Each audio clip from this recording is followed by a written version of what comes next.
kita nyanyikan KPRI nomor 6, Rajakanlah Yesus.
Mari kita berdoa. Ya Aba, ya Bapa, kami mengucap syukur Engkau memberikan kepada kami waktu-waktu yang kami telah lewati. Jika kami ini kiranya Engkau pimpin, walaupun hanya melalui media ya Tuhan, tetapi kami percaya kasih-Mu masih ada di dalam kami. Tuhan, berkatilah hamba-Mu, berkatilah setiap kami yang mendengarkan firman-Mu, kiranya Engkau berikanlah pengertian setiap hati kami. Di dalam nama Tuhan Yesus kami mohon penyertaan-Mu. Amin. Amin. Mari kita nyanyikan lagu nomor 2, KPRI nomor 3, KPRI nomor 11, Terpujilah Allah.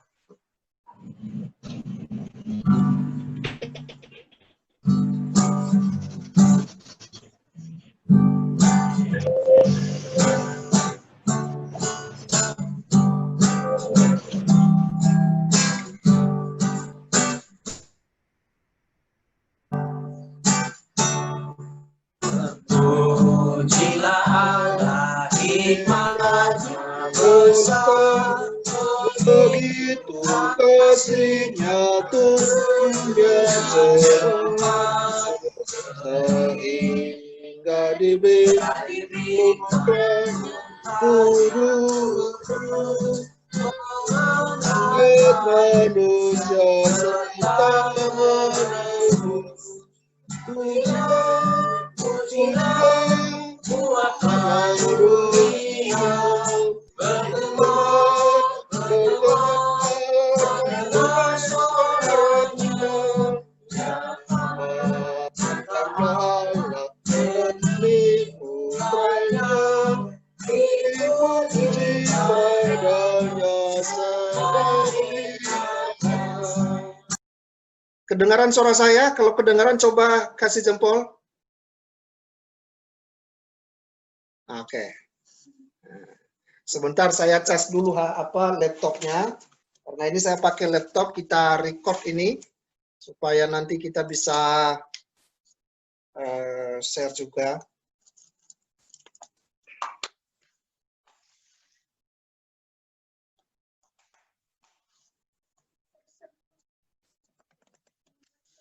Baik, kita akan lanjutkan renungan kita, refleksi Mazmur 23.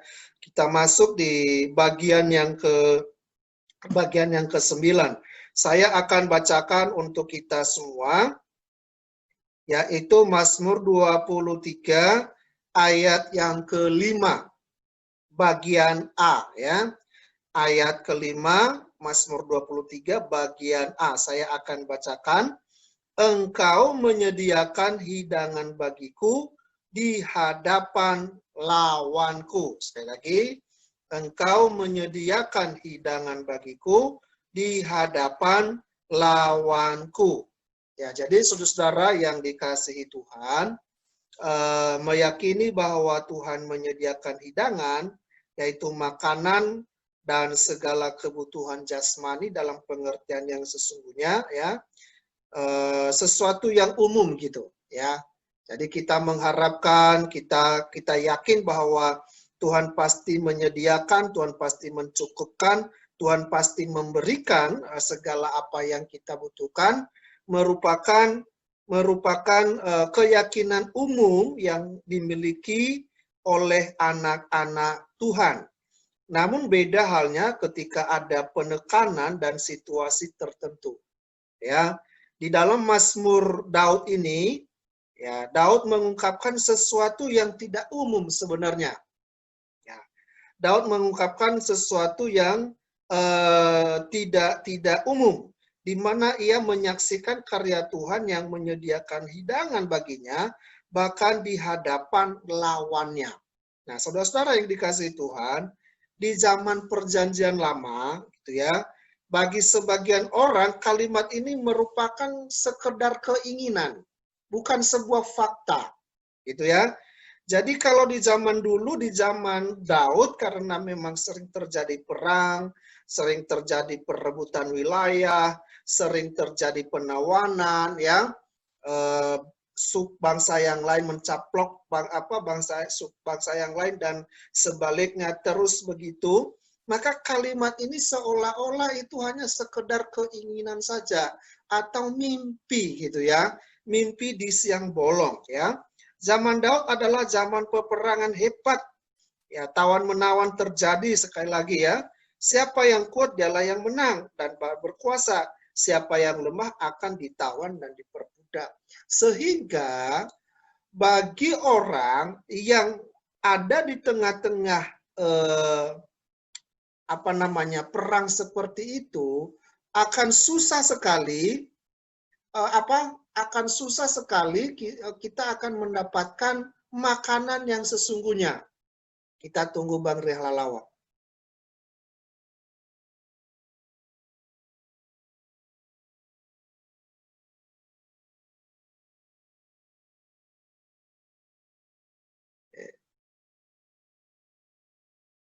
Halo Bang Riel. Halo Bang Halawa. Ya, puji Tuhan ya. Oke. Suaranya kedengaran ya Bang Halawa?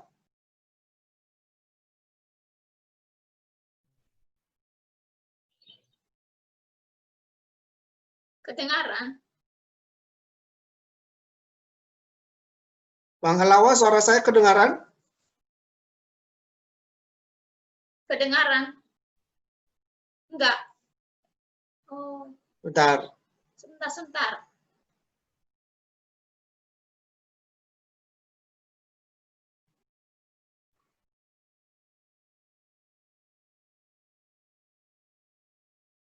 Bagaimana kedengaran? Sama Bang Riel Halawa. Nah, Bang Halawa. Bentar ya. Gimana Bang Halawa? Suaranya kedengar? Kalau kedengaran suara saya, coba kasih jempol. Oke. Oh, Maksud saya itu ya. Ya, kita lanjut. Kita ini baru aja masuk ke renungan Bang Halawa. Terima kasih sudah join ya. Kita masuk ke refleksi Mazmur 23 bagian yang ke-9, yaitu engkau menyediakan hidangan bagiku di hadapan lawanku. Ya, sekali lagi bahwa bagi orang-orang yang hidup di tengah-tengah peperangan, kalimat ini sebenarnya hanyalah sekedar kalimat hiburan semata. Saya ingat betul dulu ketika orang tua saya cerita ya, ketika itu katanya Nippon ya. Pernah dengar Nippon? Nah, Nippon itu Jepang gitu ya, ketika menjajah Indonesia. Nah, jadi orang tua kita di Nias itu juga kena jajah waktu itu. Nah, sehingga ketika mereka misalnya punya hasil ternak, hasil bumi gitu ya, mereka mau makan sendiri itu di rumah nggak bisa. Ya, kalau ketahuan Nippon, mereka akan disiksa. Maka bagaimana caranya? Kalau misalnya mereka ada hasil ternak, anggaplah misalnya anak babi, Ya, lalu kemudian mereka ingin makan, maka mereka pergi ke tengah-tengah hutan, mereka makan di sana, sembunyi-sembunyi. Ya, karena pada zaman itu susah sekali cari makan sendiri, gitu ya. Karena semua hasil bumi, hasil kerja itu diserahkan ke Nippon. Tidak boleh makan kalau ada hasil bumimu, hasil kerjamu nggak boleh makan sendiri. Ya, itu semua harus diatur sama Nippon. Ya, nah. Zaman Daud itu seperti itu. Sehingga ketika Daud mengatakan engkau menyediakan hidangan bagiku di hadapan lawanku lagi, tentu ini merupakan sebuah kalimat yang istimewa, kalimat yang berbeda, dan tentu saja memiliki makna yang luar biasa. Ya, bagi Daud kalimat ini bukanlah sekedar gagasan saja, bukan sekedar harapan belaka, bukan hanya sekedar keinginan, ya, tetapi bagi Daud ini merupakan sebuah ini benar-benar sebuah fakta, ya. Bagi Daud kalimat ini merupakan kenyataan yang dialami dan yang dijalaninya, gitu ya. Jadi memang Daud ya menyaksikan, merasakan ya pertolongan Tuhan di dalam hidupnya, bahkan ketika dia di tengah-tengah musuhnya yang mengancam nyawanya. Nah, sehingga dengan demikian saudara-saudara yang diberkasihi Tuhan, dalam bagian ini Daud menyampaikan beberapa prinsip kebenaran kepada kita supaya kita juga belajar melihat karya Tuhan di dalam situasi yang sulit. Seperti sekarang ini misalnya, situasi corona ini adalah termasuk situasi yang sulit. Ya, situasi kondisi kita sekarang ini itu termasuk kondisi yang memang sulit. Maka sangat baik sekali kita betul-betul merenungkan Mazmur 23 ini sebagai kekuatan bagi kita, supaya kita bisa melihat karya Tuhan yang nyata di dalam kehidupan kita, bahkan dalam situasi-situasi sulit. Ya, Daud mengajar kita yang pertama adalah situasi sulit tidak menghalangi kuasa Tuhan. Sekali lagi, Daud mengajar kita pertama bahwa situasi sulit itu tidak menghalangi kuasa Tuhan. Saya yakin kita sekarang ini sedang menyaksikan hal itu. Meskipun situasinya sulit, tapi puji Tuhan sampai sekarang kita masih dipelihara oleh Tuhan. Amin. Nah, sekarang puji Tuhan kami sekeluarga lah, memang tidak lebih, tetapi puji Tuhan juga tidak kurang. Ya, Tuhan tidak membiarkan kami tidak makan sehari, gitu ya. Berkat Tuhan mengalir terus ya melalui pekerjaan yang Tuhan kasih, yang Tuhan berikan. Nah, saya yakin Bang Halawa, Pak Frianto juga mengalami hal yang sama. Sehingga benarlah Daud ya yang mengajarkan kepada kita bahwa situasi sulit tidak menghalangi kuasa Tuhan. Karena kuasa Tuhan itu berkuasa di atas segala kesulitan yang ada di dunia ini. Dan saya beberapa kali menekankan bahwa COVID-19 pun juga adalah di bawah kendalinya Tuhan, di bawah otoritasnya Tuhan. Sehingga COVID-19 mustahil bisa mengalahkan kuasa Tuhan. Maka kita jangan pernah kita meragukan kuasa Tuhan, bahkan di tengah-tengah situasi sulit sekalipun. Ya, bahkan di keluarga kami sendiri, berkat Tuhan sungguh melimpah ya. Di keluarga kami Tuhan kasih berkat yang melimpah. Ya, puji Tuhan, kami kami negatif corona, tapi istri saya yang positif. Itu ya. Positif corona, ya. Bukan positif corona, tapi Bang Halawa ketawa dia ya. Ya, puji Tuhan, semua karena anugerah Tuhan ya. Jadi saudara-saudara yang dikasihi Tuhan, Mungkin beberapa situasi kita ya lebih mudah meyakini janji penyertaan Tuhan. Dalam tingkat-tingkat tertentu kesulitan yang kita jalanin, kita masih mudah ya melihat dan meyakini bahwa Tuhan pasti menolong saya. Tetapi kalau kesulitan itu makin lama, makin berat, makin lama, makin sulit, nah di sini kita harus punya keyakinan lebih seperti Daud. Harus memiliki kepercayaan dan juga komitmen seperti Daud, bahwa Tuhan pasti akan memelihara kita bahkan ketika kita di dalam situasi yang sulit. Ya. Jadi Daud itu mengatakan bahwa engkau menyediakan hidangan di hadapan lawanku, itu bukan hanya sekedar kalimat sastra ya, bukan ya. Itu betul-betul merupakan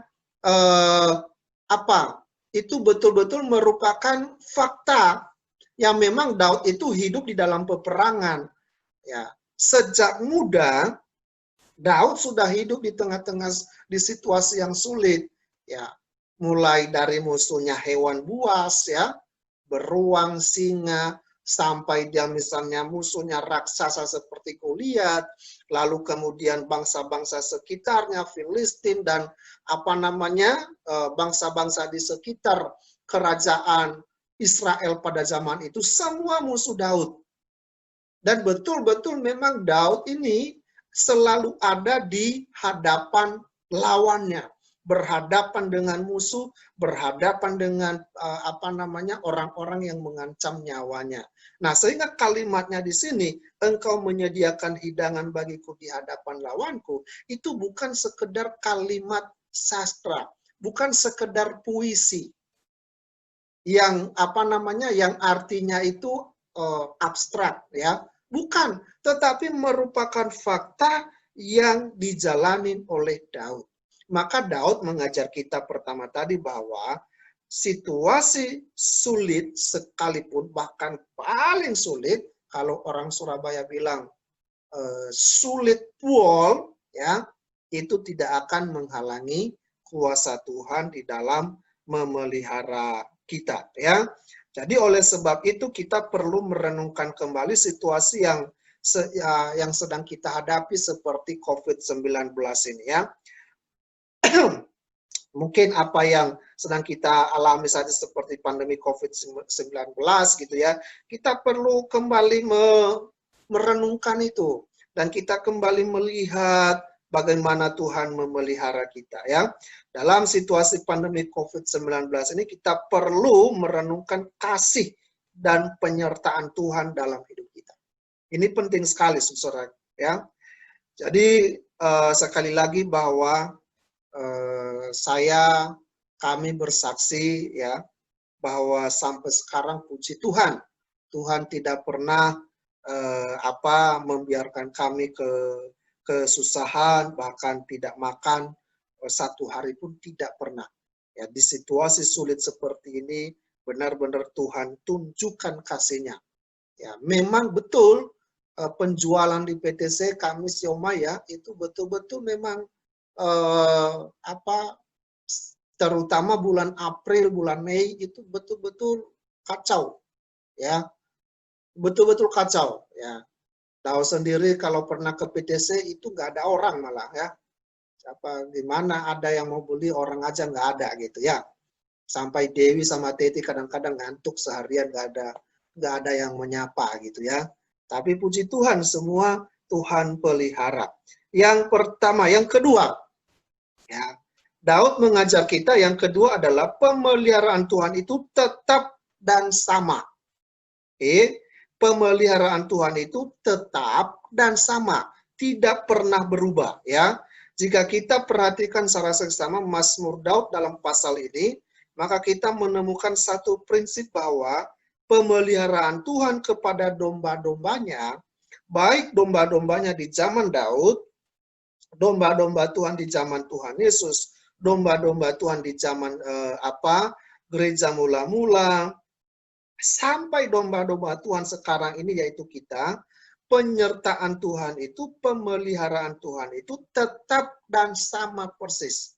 Karena memang Tuhan yang menyertai Daud, Tuhan yang menolong Daud di situasi yang sulit adalah Tuhan yang sama yang memelihara kita sekarang. Dan kuasanya tidak pernah berubah, tidak pernah berkurang sedikit pun. Ya. Jadi itulah Tuhan. Itu sebabnya ada lagu, ya. Tuhan Yesus tidak berubah, tidak berubah, tidak berubah. Tuhan Yesus tidak berubah. Lagunya bagaimana? Selama-lamanya, ya. Tidak berubah selama-lamanya. Dan ini sebuah lagu yang benar, ya. Ini sebuah lagu yang benar. Jadi kita mengucap syukur atas segala berkat Tuhan yang melimpah di dalam kehidupan kita, ya. Jadi oleh sebab itu kita harus mengucap syukur senantiasa kepada gembala kita, ya, yang senantiasa menunjukkan kasihnya kepada kita, ya, kepada kawanan pengembalaan yaitu kita, bahkan di situasi-situasi sulit seperti sekarang ini.